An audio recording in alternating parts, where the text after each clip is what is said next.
Everybody join in this melody. Let us unite, let us unite. That's the only way we're gonna be free. Unite, let us unite. Everybody singing this sweet refrain. Let us unite, let us unite. Sing this melody till it gets in your brain. Well, I'm talking to you, Muslim, Christian, and Hebrew. Anything to do, we got to unite, or else we are through. Let us unite, let us unite. Everybody singing this sweet refrain. Let us unite, let us unite. Sing this melody till it gets in your brain. Unite, let us unite. Everybody singing this melody. Let us unite, let us unite. That's the only way we're gonna be free. They're united in Ghana, Guinea, Mali, and Nigeria. All over Africa, the people are getting together. They're even uniting in Uganda, Kenya, Tanzania, and Angola. And Nkrumah's vision will light the world over from Cape to Cairo, one Africa. Let us unite, let us unite. Everybody singing this sweet refrain. Let us unite, let us unite. Sing this melody till it gets in your brain. Let us unite, let us unite. Come on, do it tonight. Let us unite, let us unite. Brothers and sisters, let us unite. There is a need for unity.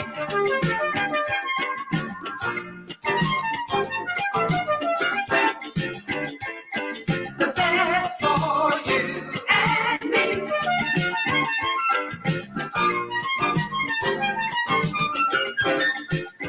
There is a need for unity.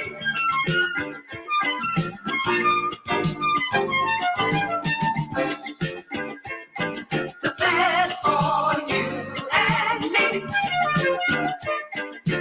Unity. Everybody joining this melody. That's the only way we're gonna be free. Let us unite, let us unite. Come on, do it tonight. Let us unite, let us unite. Brothers and sisters, let us unite. Well, they're uniting in Cuba, Trinidad, Tobago, and Grenada, St. Kitts, Puerto Rico, and Jamaica. Let us unite in America. The yellow man moving in Asia, the red man awakening in India, the black man rising up in Africa. Let us jump up in America. Ha! Ha! Ha! There is a need for unity.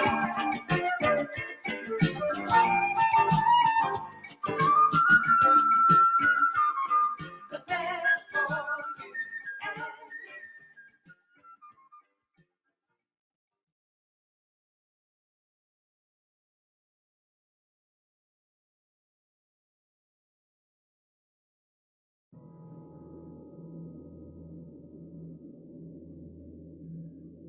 All of the nations of the earth as we speak are angry.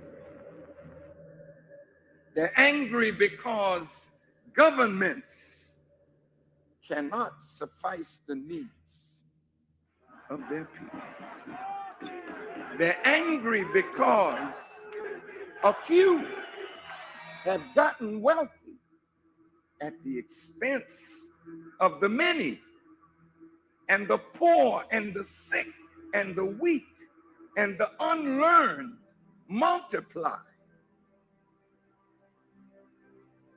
And the value of their lives are diminished by the rich and the powerful, so that when human life is devalued,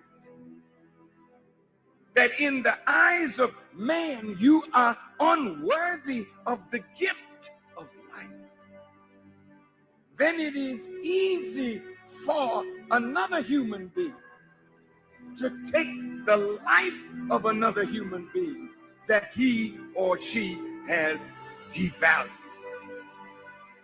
Black life in America is devalued. Hispanic life is devalued. even poor white life is devalued. There's a way that I have to behave. I'm free, but I'm not free to rob you of yours. I'm not free to take from you what does not belong to me. So if I will construct my life according to these righteous principles, then between man and man, man and woman, peace. Between race and race, peace. Between rich and poor, peace. We have our beautiful Mexican family. This once was theirs. So you can't say to them they are aliens. That's a horrible word to use for former owners. I see my indigenous family here. Many tribes, but they're really one great nation of people that now must be reunited with themselves. So it's their time now, as well as ours, that God would intervene in our affairs and bring the bottom rail to the top.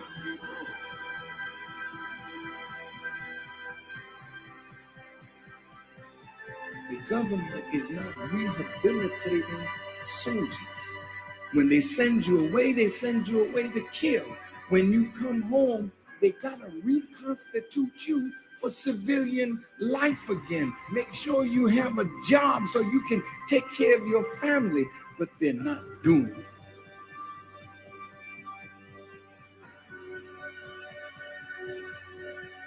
The Honorable Elijah Muhammad says, a woman can do anything that a man does, and the only thing he forbids the woman to do is the thing that degrades her.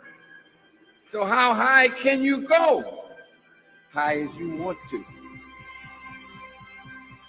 Why would God allow the female to wear his attributes if you can't be a manifestation of that attribute?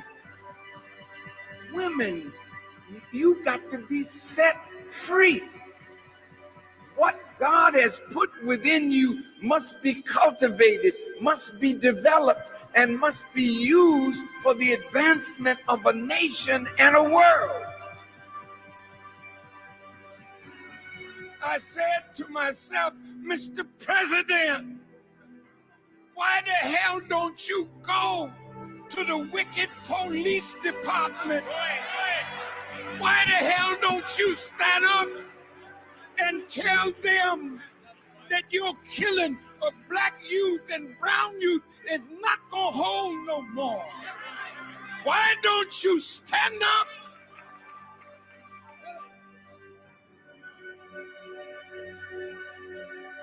God's world is in need of a truth that will set up a government where everybody can live in peace, under real freedom, real justice, and real equality.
You have to fix the mind before you can bestow the blessing, because until they get their mind right, everything you invest in them is going to leak out of the crevices of a mind that refuses to change. Look at your neighbor and ask him, do you have a mind to change? Wait for an answer. If they say no, drag them to the altar. Tell them they got till midnight to get that fix. They've got till midnight to dump out all jealousy, all pettiness, all unforgiveness, all strife, all malice, all confusion, all blaming other people for your mistake. You got till midnight to get rid of every poison that's hindering you, every inflexibility that's stopping you from what God is about to pour into your life. Woe be unto you if you go into another year and waste another year with the old mentality while somebody's in the hospital begging God for the opportunity that you have right now. You better step into this moment.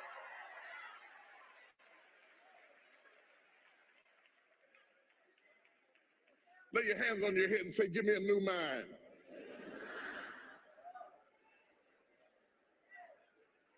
Give me a new mind means give me a new perspective. Give me a new perspective. Give me a new way of looking at my situation. Give me a new way of looking at my circumstances. Get my mind ready for this year, because when I get this year, there's going to be blessings. There's going to be miracles. There's going to be opportunities. Oh, yes, there's going to be some struggles. It's going to be some challenges. It's going to be some tests. But even the struggles are an opportunity for me to show off the victory if my mind can handle the change.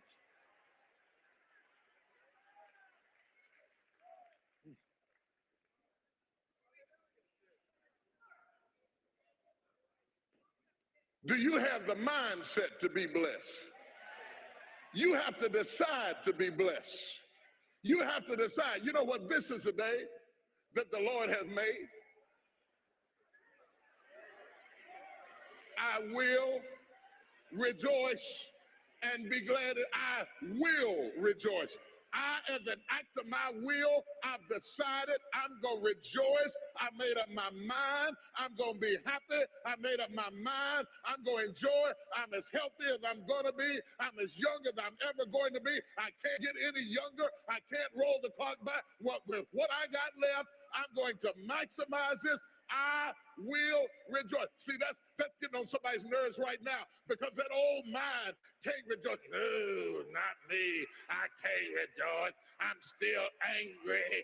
I'm not going to rejoice till they apologize. I'm not going to rejoice until he leaves that other woman. I'm not going to rejoice until my children appreciate me. You are wasting time. You have to let the past go and step over into the future and say,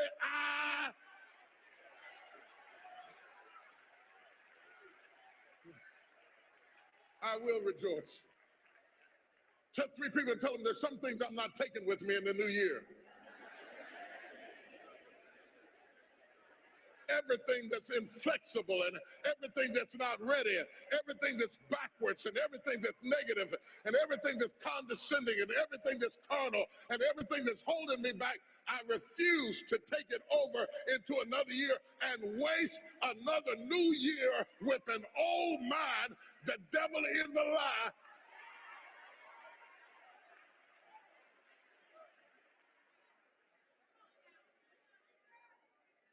Am I preaching right tonight? Paul said, I beseech you therefore, brethren, by the mercies of God, that ye present your bodies a living sacrifice, holy and acceptable unto God, which is your reasonable service. Then he says, and be not conformed, or in other words, to this world. Don't shape yourself around the comings and goings of this world. Don't shape your opinions and your attitudes around circumstances that you cannot change. Don't build your identity around worldliness. Be not conformed to this world, but be ye transformed. The word transform comes from the Greek word metamorpho, where we get metamorphosis. He said you can go through a metamorphosis, a complete transformation, not because it's January 1, but by the renewing. Woo. If you knew what I dropped on you just there, you'd just be shouting right now. Dorothy, I want to tell you, you could have been home a long time ago. As soon as you decide to stop looking for answers in other people and miracles somewhere down the yellow brick road and click the heels of your mind and set your affections on things that are above, you could have been free years ago.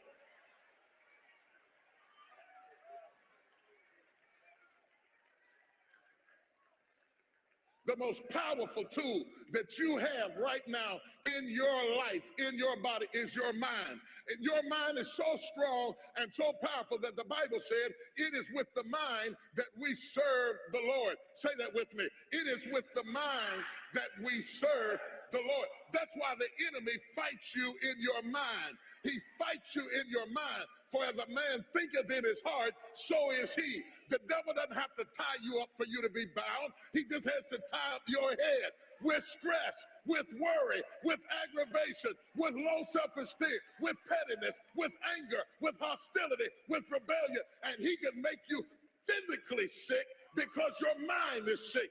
But somebody in here tonight is about to get a miracle in your head.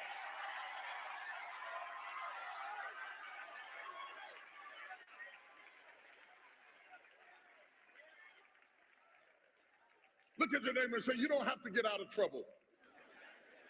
Tell them you don't have to get out of trouble before midnight. You just have to get your mind out of trouble. If you can get your mind out, you can get your money out. You can get your family out. You can get your job out. You can get your career out. You can get your health out. You can get your prosperity out. If you can get your mind out, no devil in hell, no weapon formed against you, no enemy that hates you, no witch that hexes you can stop you from being free. If you can get your mind out, grab yourself by the head and say, we're coming out of this.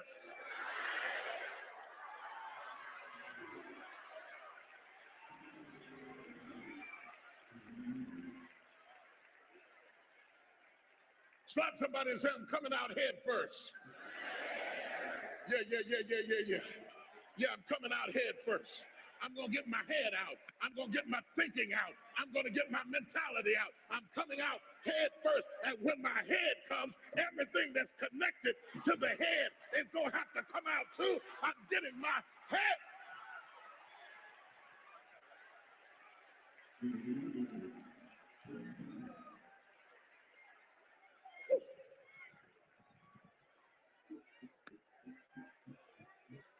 Be ye transformed by the renewing of your mind, not by the clock striking 12, but by the renewing of your mind.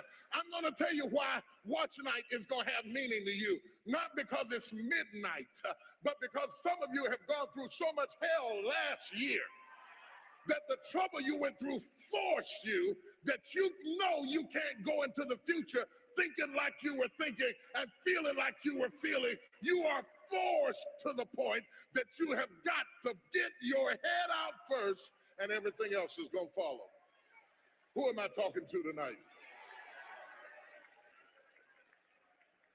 Slap somebody, tell them I'm coming out head first.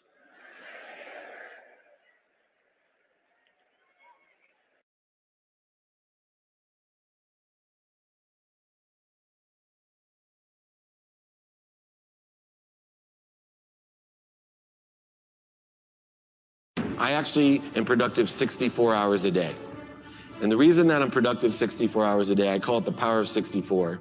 I hit a bottom recently with this productivity overload, and I realized that I had to change my pattern.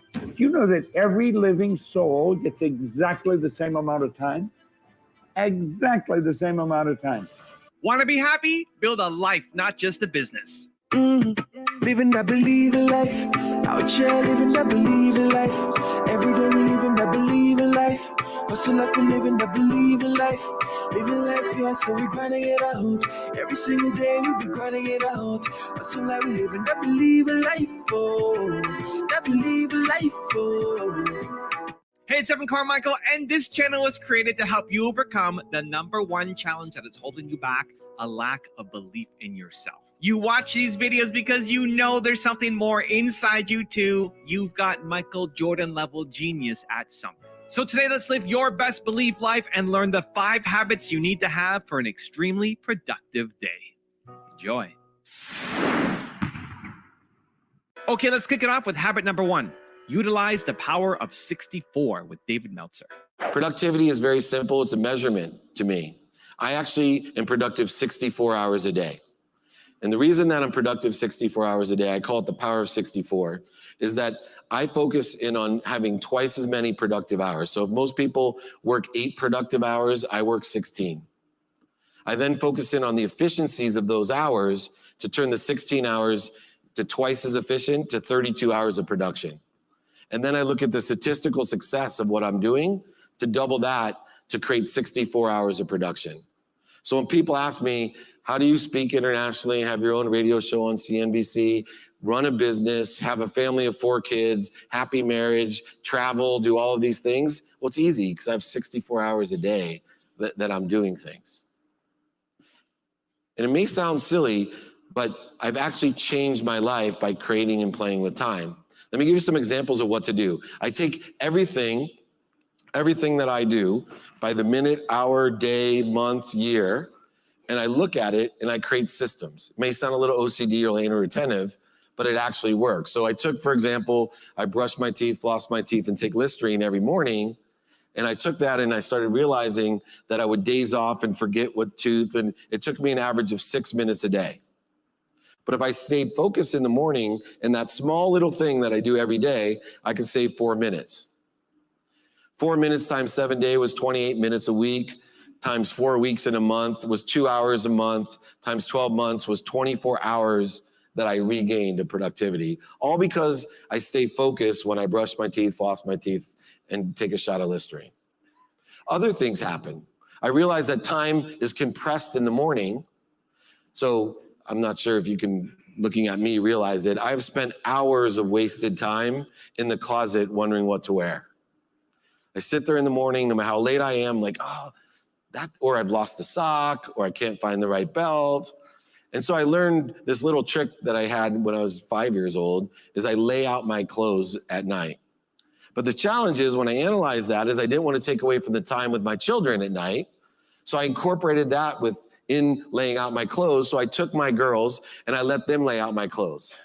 So they learned colors and sizes, geography, where things were bought, finance. I did all kinds of type of things.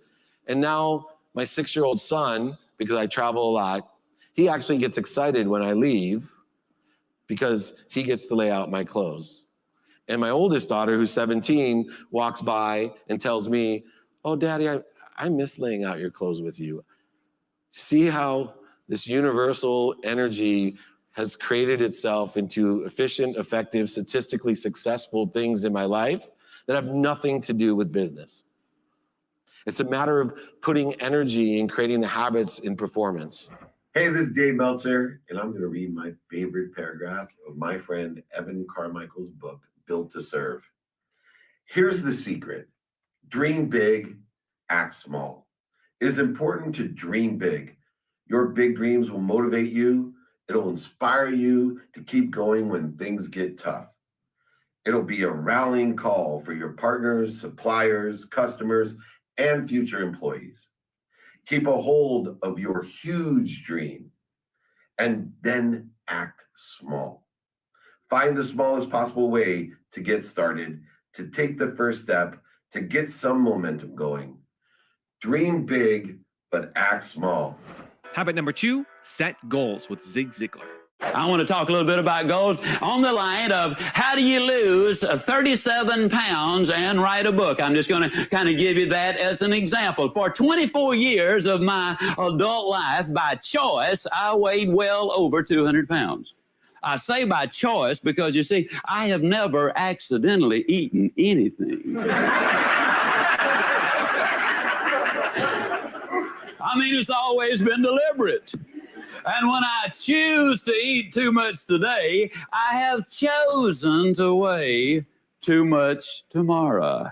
You can choose to set goals and realize your potential, or you can choose not to set them. Now, if you choose not to set them, you got to understand that the consequences are not going to be good down the road. For 24 years, I was going to lose that weight. As a matter of fact, in 24 years, I lost several thousand pounds of weight. How many of you already know exactly what I'm talking about? But it wasn't until I wrote it down, put a date on it, listed the obstacles I had to overcome, identified the people, the groups, the organizations I needed to work with, spelled out a plan of action, set that time limit in there, and identified all of the benefits to me. It was only when I did that that the goal became a reality and I lost the weight. For 10 or 15 years, I was going to write a book. You know anybody who's going to do just a whole lot of things, folks? I was going to write a book. But it wasn't until I got busy writing the book and writing the plans first before the book ever materialized.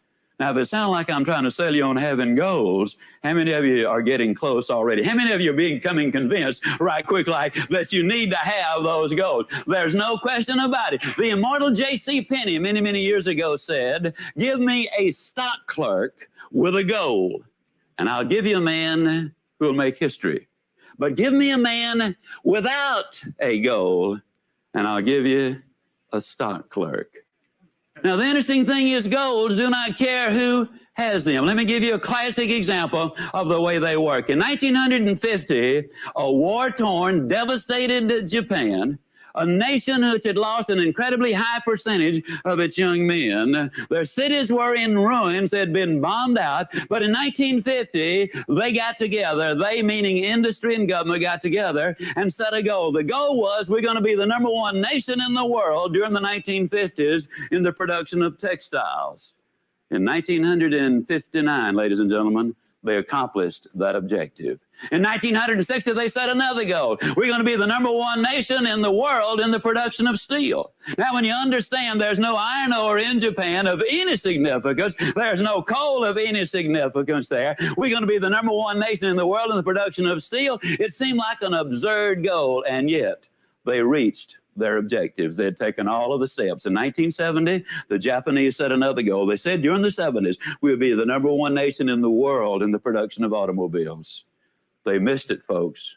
1 year. It took them until 1980. In 1980, they set another goal. And this time their goal was, we're going to be the #1 nation in the world in the production of computers and electronics. Yes, indeed, ladies and gentlemen, you absolutely must have those goals. You got to write them down. You got to put a date on it. You got to identify those obstacles. You've got to identify the people, the groups you need to work with. You got to find out what it is you need to know. You got to develop a plan of action, and you got to write it down. What's in it for me? Now, that's a formula that I have just given you, pure and simple. Habit number 3, only do 5 things per day with Gabby Bernstein. Many of us have issues with productivity. Maybe we are overly productive, but we're feeling burnt out all the time, or we're not productive at all because we don't know where to start. I found personally, being in business for myself for the last 20 years, that I have been a little overly productive. I almost did too much, and I was constantly multitasking and making things happen and just moving so fast that ultimately I really burnt out.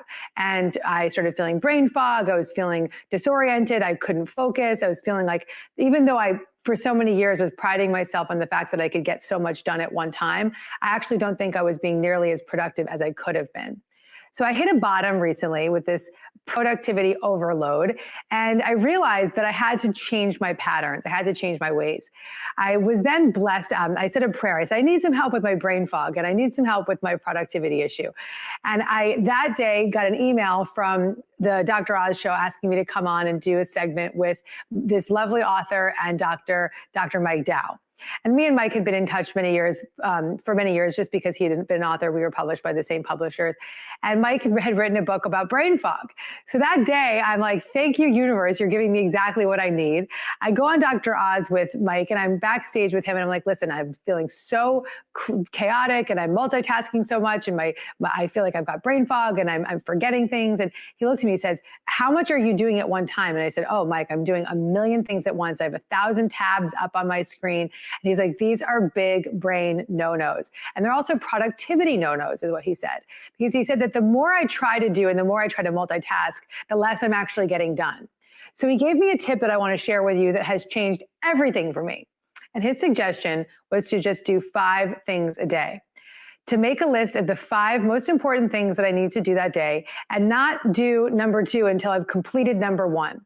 And then once I complete number 1, move on to number 2, then on to number 3. And if I don't get through all 5 in one day, I'll just pick up the 5th the next day, or wherever I left off, I'll pick up the next day. And to really stick to that list and not move back and forth and not try to make a million other things added on to that list, and just be really committed to that 5-task list. I did it. I started to just be very clear about the 5 things I was doing in a day. I told my team. I made a list in my base camp, which is where we keep all of our notes. And I made it really clear to myself, these are the only 5 things I'm doing throughout the day. As a result of making it super clear and conscious to myself that I was only going to do 5 things, I have been more productive. I have created more. I have been more intuitive. I have been more inspired, and I've been more creative. Habit number 4, manage your activities with Bob Proctor. Think of this for a moment. Do you know that every living soul gets exactly the same amount of time?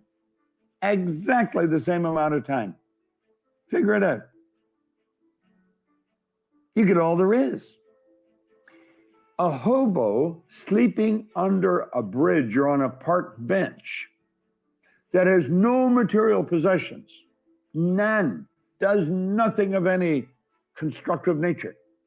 That person gets exactly the same amount of time as the most productive industrialist in the world. We all get exactly the same amount of time. So it's what we do with the time that makes a difference.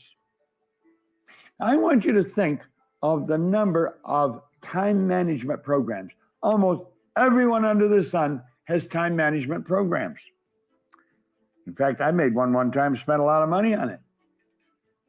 And then I found out it was a dumb waste of time and money. Do you know why? Time can't be managed. I was having breakfast with Earl Nightingale one morning. It was downtown Chicago, and I was going with him on a speaking engagement. And it was early in the morning. He said, "You want to meet for breakfast?" Whenever Earl Nightingale said, "You want to meet me?" I was there, and I always had some well-prepared questions. And I remember asking him, I said, "Earl, how did you learn how to master time management?" You know, we're having breakfast. I can still hear his fork hit the plate. He said, "What the hell are you talking about?" He said, "I've never mastered time management. Nobody masters time management." He said, "Time can't be managed." He said, "I merely manage activity." And he took a little card out of his pocket. And he said, "Every night before I go to bed, I write down 6 most important things I have to do tomorrow. These are goal-achieving activities. And when I wake up, that's what I start working on. And if I don't get them all done, I'll add them to tomorrow's list." You should have about 6. Now, if I have 3 that I didn't get done today, that doesn't mean I have 9 for tomorrow, like 6 plus these 3. Those 3 become part of the 6 you have to do the next day. When you wake up, you give all your conscious attention to do those things. See, you cannot manage time, but you can manage activity. You can manage your activities. Make certain that what you're doing really makes a difference. Make certain that you're spending your time on activities that are productive, that are taking you in the direction of your goal. And habit number 5, the last one before a very special bonus clip, is structure your goals as questions with Brian Tracy. There's a process which has made more people rich than any other single process of goal achieving. And it's to take your major goal and structure it as a question. If your goal is to earn $100,000 a year, then you write, how can I earn $100,000 in the next 12 months? Now, that's an open-ended question, not how can I earn it at my job or doing a specific thing, just an open-ended question. How can I earn the amount of money? And then you discipline yourself to write 20 answers to the question. And the 20 answers are all the different things that you could think of to earn $100,000. Work longer, work harder, upgrade my skills, get a new job, take a part-time opportunity, whatever it happens to be, write down everything you could think of, but force yourself to write at least 20 questions or 20 answers to the question. The 20 question method, called mindstorming, forces you to dig deep, deep into your mind where you will find all your answers. And it may be call a person, read a book. Let me give you an example. We had a young fellow entrepreneur. He got 35 years old. He'd built a successful business. He'd worked about 10 years to do it. And he, for 2 years, wanted to sell his business so he could take a year off and travel, enjoy his money. And so for 2 years, he just sort of floundered around like a fish on the dock, wanting to sell his business. Nobody offered to buy it. He suggested it to people. People were not interested, and so on. And in this exercise that they put him through, his 20th answer, and often it's the 20th answer that is the breakthrough, was buy a book on how to sell your own business. And it just went off like a flashbulb in his mind. At the break, he got up. It was a downtown hotel. Got up, went down to the street to a major bookstore, went and found. He was amazed at the number of books that had been written on how to buy and sell a business. So he bought 2 or 3 books. 2 months later, he had restructured, packaged his business, sold it completely, satisfactorily, and took a year off. He said, but it was just a single idea. It was a breakthrough idea, but it was so simple. Just get a book on the subject. And you think, boy, that's pretty obvious, yes? But it's the most obvious answers that we overlook. Now, I've got a special bonus clip that I think you're going to enjoy. But before that, it's time for the question of the day. I want to know, what was your single biggest takeaway from this video? And what is your specific plan of action for the next week? When you just watch a video and get motivated by it, you have a 35% chance of following through. But when you get motivated and then create a specific plan of action, you have a 91% chance of following through. That's what we do here, Believe Nation. We get motivated, but then we do something about it. And when you commit to other people, you increase your chances even further of following through. So what was your biggest takeaway from this video? And then what is your plan of action around it for this week? Put it down in the comments below, because I want to celebrate you. If you're losing energy during the day and you want to nap every afternoon, you're not being productive. Like, there's no way. Sleep and be productive. You need sleep to win. I think everybody should get a sleep test. I think it's a brutal experience. You barely sleep, right? When you're there, you got stuff up your nose and a million sensors all over you. But to know how much sleep you actually need, and making sure that you're productive during the time that you are awake. That's the most important thing. That you are productive during the time that you're awake is way more important than if you wake up before the sun gets up. Okay, so how can you do it? I'm going to give you a 3-step process that I think will help. Step number 1 is fix your calendar. Fix your calendar. You got to make sure that you're productive. Make sure that your actions map to your ambitions. The reason why so many people say wake up early is because your evening hours for many people are not productive. Because when you wake up, you're more likely to be productive, and you're gonna do your work. You're gonna get on your morning routine. You're gonna feel like you got a kickstart on the day. You're gonna go off and start to crush it. Where if you're staying up late at night, you're gonna find yourself playing games or watching Netflix or doing things that aren't productive, right? Like waking hours, make sure you're productive. Put it in your calendar. You're waking up around this time, right? How are you gonna spend your morning routine? What does that look like? And then what are you gonna do? And mapping it out. So that when you can step above your calendar and look at the week and the month that's ahead, you say, if I did these things that's in my calendar, I'm going to be more successful. I'm going to be closing in on my goals, right? Your actions map to your ambitions. So you create your calendar, and then you go and live it, and then you go and do it.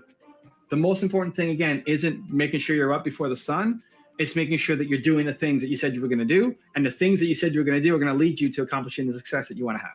You have to be more productive and fix your calendar. Step number 2 is understand how much sleep you actually need, right? I've heard it, I guess, before, but I didn't really buy it until I went and did the sleep study. And again, I'm still trying to hack it. I still believe I can get it lower. Even if I go from 9 to 8, that's amazing. but I have to be fully refreshed. I have to be ready to start my day. And so understand how much sleep you need, right? Here's a challenge for tomorrow. Don't set an alarm and see what time you wake up. And if you sleep an extra hour and you feel more refreshed, like you're probably living in a massive sleep deficit for you. And so maybe you need 7 hours, or maybe you need 8 hours, or maybe you need 9 hours. And if you need a lot more than that, then maybe, there's a problem, you got to go get it fixed. I was hoping that he could give me, if I had sleep apnea, amazing. My problem with sleep apnea, awesome. Give me the machine. I'll sleep with it every night. I'll sleep 7 hours and I'll go and crush it. It's like, no, you don't have sleep apnea. You don't have any deficiencies. I did a bunch of blood tests, no deficiencies. There's nothing actually wrong with you. You just need 9 hours sleep. It just tears me apart. But you have to figure out how much sleep you need. Because again, sacrificing 1 hour of sleep and being tired all day is not going to make you more productive. Understand how much sleep you need, and then factor that into your calendar, factor that into your life, so you can be happy, you can be fulfilled, you can have energy, and you can go and crush your goals. And then step number 3 is work to your rhythm. Some people work better at night than they do during the day, right? Again, as I said earlier, the reason why so many people advocate for a morning start is because at night, most people aren't productive. At night, you're losing time. At night, you're watching Netflix and playing games and doing things that aren't in supportive of your mission, right? Listen to Grant, though. He goes to sleep at 9. Grant Cardone goes to sleep at 9 and he wakes up before the sun comes up. He's getting enough sleep to do it, right? But your best productivity might be at 9. Like maybe you don't even turn on until 9. Maybe you should be working from 9 until 4 in the morning. I don't know, right? Work to your style. Because if you try to be somebody else and you try to work to a different style that's not suited for you, you're not going to win. It's more difficult if you're working from 9 p.m. to 4 a.m. How many hours is that? 10, 11, 12, that's 7 hours, right? If you're working from 9 to 5 the other way, that's going to be hard to do meetings. It's going to be hard to have team calls. It's going to be hard to scale up your business, right? It'll be difficult because most people don't want to work for a midnight meeting with you. But if that's where you are your most creative and that's where you get the most productivity out of you, then you need to factor that in. If you're more of a night owl and you're going to work every night, you're going to move forward on your ambitions every night, then don't beat yourself up because you didn't get up before the sun came up.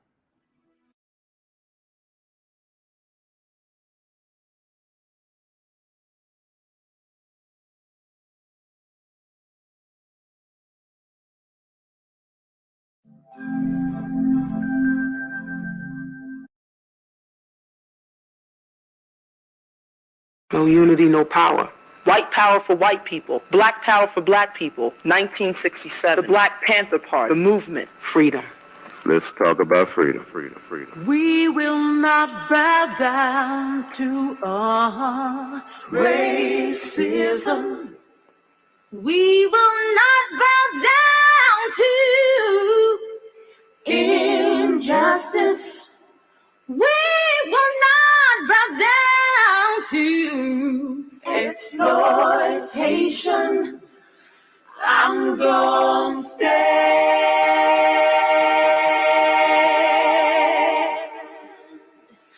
I'm gonna stand.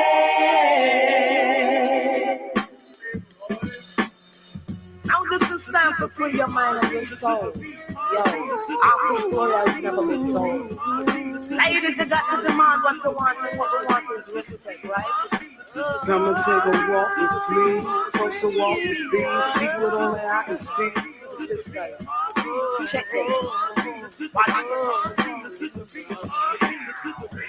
Turn us loose, set us free from all the chains that bind me. Let us run in our own direction. Let us go, set us free from all this propaganda and lies that your people try to teach us.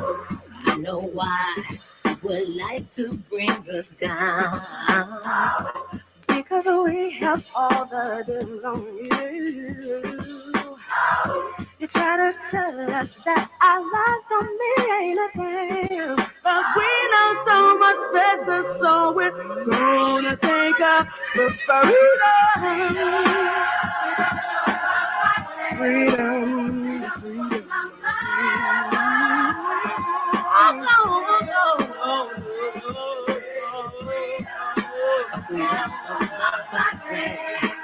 freedom for my mind, freedom for my feet. All this time you've been telling us these lies, but now we finally figured it out. Okay.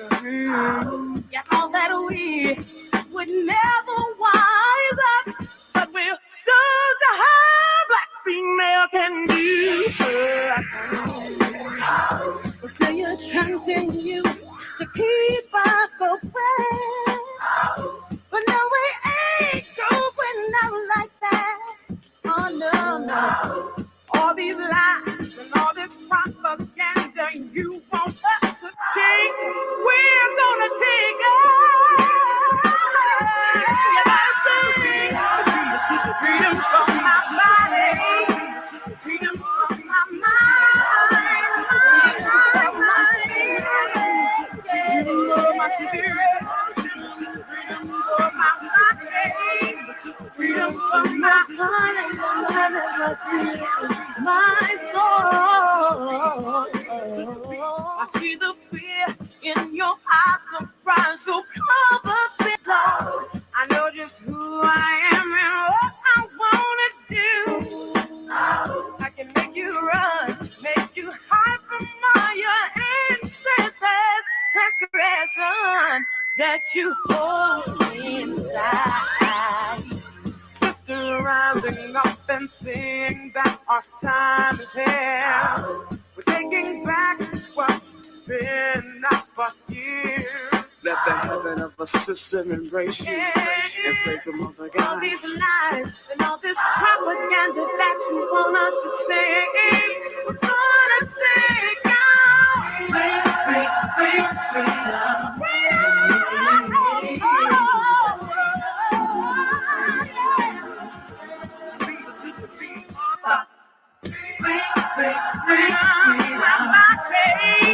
Freedom from my mind, freedom for my spirit,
Ready for Revolution. Welcome to another edition of Classes in Session. I'm your brother and friend, Brother Eric Teray Muhammad.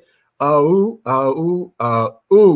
hope and pray that you all got something out of those presentations this morning. We're coming into the new year. It requires a new mind, not when the new year gets here. It requires a new mind right now. So you set the goal. When you set the goal, you have to have the mindset, but you also have to have the technique or the strategy that's involved. You have to have the discipline that's involved in order to make the goal realized. So there's several things that came out of those sessions this morning. Of course, from Bishop T.D. Jakes, you can never go wrong with him. And the four mindsets that were introduced by Evan Carmichael. Number one, you have to write your goals down, folks. If you don't write your goals down, then they're not real. They're not real. You have to make a contract with yourself to say, I'm going to accomplish, I'm willing to establish, I'm willing to attempt to do these things. And one thing I want to share with you that wasn't said in the segment that I found successful for me. It's about your swag. It's about your attitude.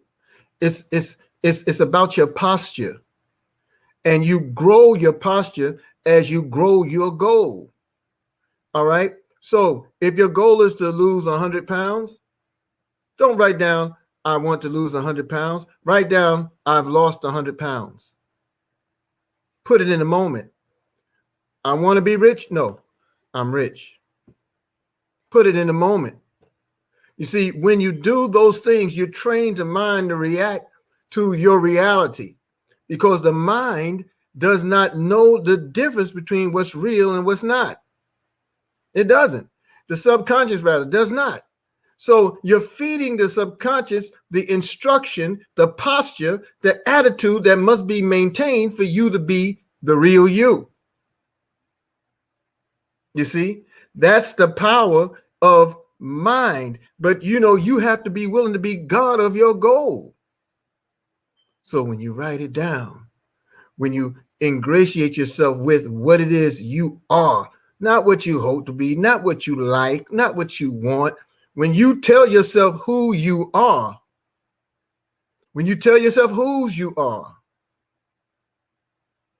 the posture appears. And what happens? The universe conspires to give you exactly what you will for yourself. That's what happens. Classes in session every Monday through Saturday, sometimes Sunday, 8 a.m. Eastern, not only on YouTube, but as well on various Facebook pages, my personal page, the Eric Toure Muhammad page, the public page on Facebook, as well as We Are Farrakhan, and several other pages. So, and Periscope, greetings to the Periscope family. So that's right, Sister Ma, be the God of your goal. Let's go. That's the attitude by which you have to have and maintain in order to be the person you're desirous of being. Now, this is Tuesday, 10:45 a.m. Turn Up Tuesday is the power call. You want to be there. You're going to bring all of your team there. You're going to bring all of your prospects and guests there to 10:45 a.m. the power call on our platform, www.goldrocks.info. That's www.goldrocks.info. There's a password associated with it, but of course, I want to give the Reggie Scott memo first.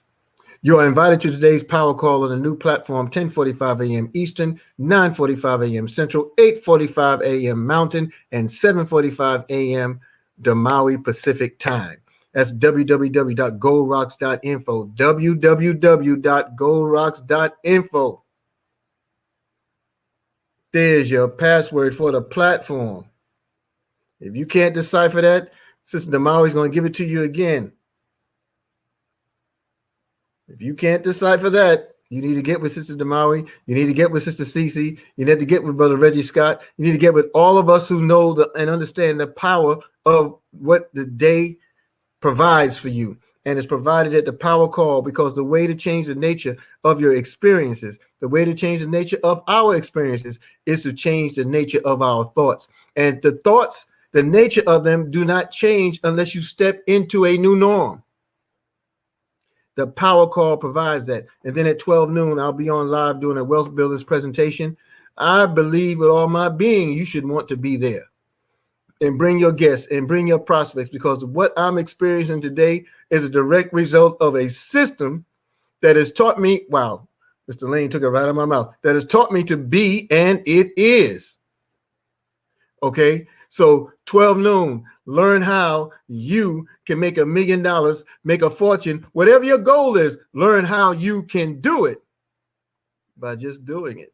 We'll be there at 12 noon Eastern time on www.goldrocks.info. And then, of course, Brother Juan Martinez is back with us this evening at 7 p.m., giving the Spanish presentation there on the same platform, Gold Rocks, and then same password as well. And then at 9 p.m., Too Tall himself, my twin, Brother Gregory McKay, will be back all the way from Lansing, Michigan, to do it for you one more again. And, of course, we'll have some brainstorming, question and answers that involve with these presentations, and it will allow you to learn more about this relationship building business we're in that has a compensation plan attached to it. So again, www.goldrocks.info, www.goldrocks.info. And once again, Sister Maui provides the backup password. Thank you so much. Thank you all. And yes, Brother Keith, we are at the steering wheel, and Brother Reggie says, know thyself and do. It's a fact. It is a fact. You have that power. You possess it already now. So not just to know your financial goals, not just to know to understand the power of wealth, but you have the power to identify with everything related to mind, body, and soul, because health is also wealth, and you want to be a part of that great dynamic that allows you to build the body constitution. So join the protocol, keep COVID-19 away. Call Brother Mustafa and Sister Janetta Muhammad for details. Their numbers are on the screen. You need to screenshot this. You need to screenshot this and understand what you have in the power of that little supplement known as Paximune. Now, they say an ounce, apple a day keeps the doctor away. They say an ounce of prevention is worth a pound of cure. I'm here to tell you there's 2 ounces there. And it can last a family of 4, 2 months. You want to get with them. You want to get with all those that make this available to you, because I'm telling you, family, you not only want to beat something back if it's occurred, you want to be in position to never have even experienced it. I have a couple of deliveries I'm doing this morning where I'm reaching out to those who provide the product in our area. I'll be getting with Raj Range, and I'll be getting with her, and then I'm going to be making some drop-offs. I have a serious, not this morning, but today, I have some serious goals. And I know that if it's going to be, it's up to me. And I'm glad to see you, Sister Sharon. Good to see you on the platform this morning. Sharon Vicks is in the house. And yes, she always articulates that banner. Be, do, and have. Be the business. Do what's required, and you'll have all the reward that you'll need. You see? Because in WBW, that's right. We build winners. That's what we do. Okay, so make sure you get with Brother Mustafa and Sister Janetta Muhammad as soon as possible, and that is the information there. And let's believe, y'all. Let's believe. Don't waste time lollygagging and hoping for others to do for you what you can do for yourself. Learn how to believe in yourself. That's the Team Believe mantra. In fact, there's a lot of birthday shout outs, some that I missed, some that are coming up. I know our partner Mark Pies, his birthday's today. Shout Brother Mark out and wish him a happy. But believe, family, believe. If you don't know what that is, look it up. And then see if any aspect of the definition applies to you. I guarantee you that it does. And lastly, take a screenshot of this, and make everything Wealth Builders Worldwide what it needs to be for you and yours. It's a culture, and it's a legacy builder. Wealth Builders Worldwide is that healing balm. Wealth Builders Worldwide is the mortar between bricks. The bricks of knowledge, wisdom, understanding, wealth, the accumulation of wealth, protection of wealth, and the growing of the wealth. It's all right here. It's a level playing field, and we offer it to you on all of our platforms. Please make yourself a part of it. Again, take that screenshot. Believers, I have you at 9:15. I'll see us in the Believers Huddle, and we have something to chew through today, so make sure you have your pen and pad. I want to publicly thank Mr. Tyrone Best for being with us last night and everywhere on the platform. We were on so many platforms yesterday, so many different streams, and he gave it all until he had to tap out. He had to tap out last night into training. But I want to thank him publicly for making himself available to all of us in the way that he selflessly does. So peace and power to Mr. Ty Best, Miss Valerie Best, and the whole Best family, Gabe and Alex. Thank you all so much for the honor. Take the screenshot. Be ready. I'll see us believers at 9:15. I'll see the rest of us all on the power call. Peace and power. Forward.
Oh, my people, I want you to understand and know the time. It's time that we are accepted and respected by both man and mankind. You know, the scripture says that God would choose those that are despised and rejected. And we have been that and cast aside. No one wanted us, and no one cared for us. And the worst thing about it, we never cared for ourselves. Oh, but brothers and sisters, it's time now that we fall in love with ourselves and with each other.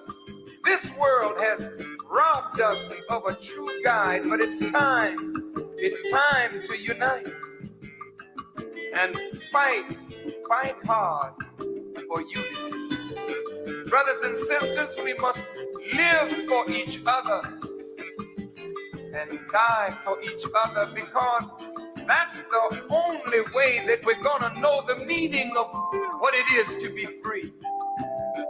Then we'll conquer fear and wipe away all our tears. That's the benefit of our unity.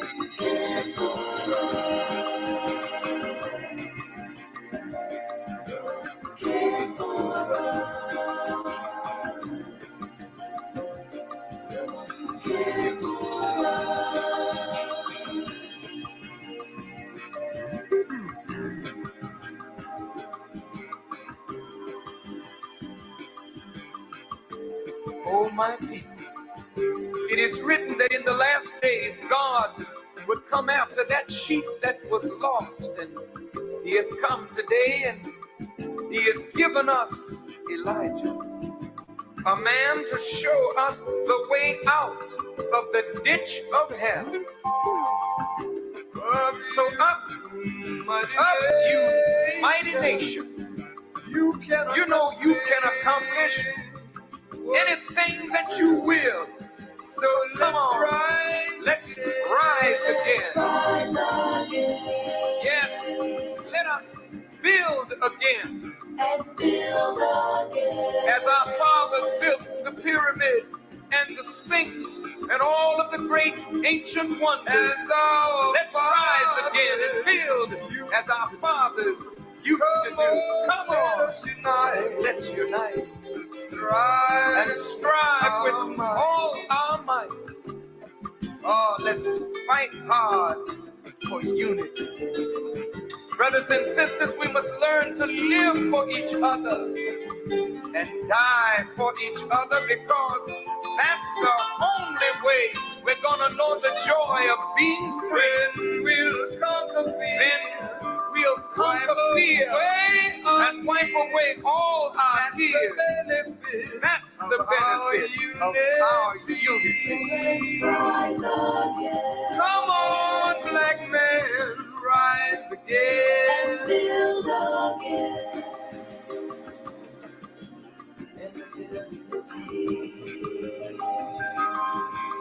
In a bit of unity,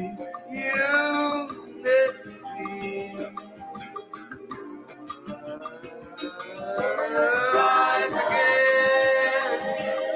The basis of unity is love. When we love each other, we come into unity with each other. And when we're in unity, we have the strength and the power to overcome all obstacles in the pathway of our freedom. Yes, brothers and sisters, this is the benefit of our unity. So let's rise again. Come on, black man, rise again. Brothers and sisters, come on.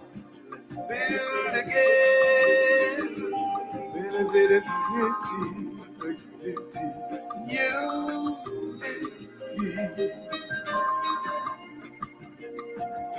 So let's rise again,